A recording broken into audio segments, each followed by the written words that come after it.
এক সাহাবী ছিল 16 বছরের সাহাবী, কাফের শত্রু দুশমন উনারে যুদ্ধের ময়দানে আটকাইছে।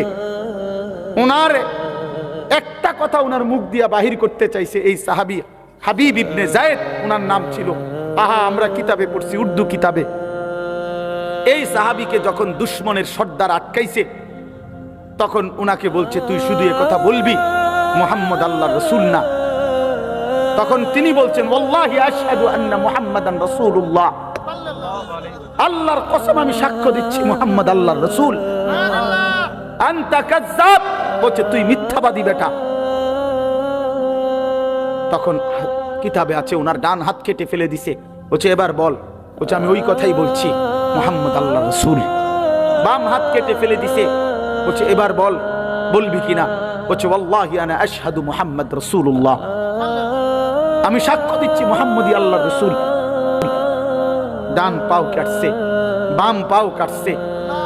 এরপরে বিশ্বাস কসম আল্লাহর, আমরা উর্দু কিতাবে নিজে পড়ছি যে এরপরে ওনার কাইটা জিব্বাটাই না কাটছে, ওনার শরীরটা কাইটা টুকরা টুকরা করে পিস পিস করে বুটি বুটি বানাই লেছে, গোশতের টুকরার মতো ছিন্ন ভিন্ন করে ফেলে দিছে।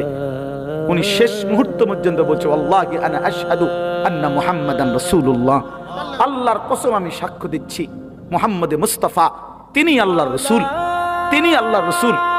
এরপরে ভাইয়া শোনো, এই নওজোয়ান শোনো, বিশ্বাস করো ভাই আমার, মদিনায় যখন এই খবর আসছে ওনার মার কাছে, ওনার মাও ছিল নবীর সাহাবী, মহিলা সাহাবী। এই সাহাবী হাবিব ইবনে যায়েদের মা উম্মে আম্মারা, মার নাম হলো উম্মে আম্মারা। আম্মারা এই মহিলার কাছে খবর আসছে যে মা তোর সন্তান আল্লাহর জন্য জান দিছে। মা শেষ মিনিট পর্যন্ত রাসূল আরবীর রিসালাতের বিপরীতে আর কাউকে মানে নাই, 1 মিনিটের জন্য অন্য কাউকে মানে নাই। মা তোর সন্তানকে কাইটা টুকরা টুকরা করে হাত পা আলাদা কাইটা কাইটা পিস পিস বানায় ফেলছে। দোস্ত আমার, বন্ধু আমার, ওই মা এই খবর শুই না একটা চিৎকার দিয়া বলছে মদিনাবাসী লিহাযাল ইয়াউমি আরদাতুহু, এই আজকের দিনের জন্যই আমি আমার সন্তানকে বুকের দুধ খাওয়াইছিলাম।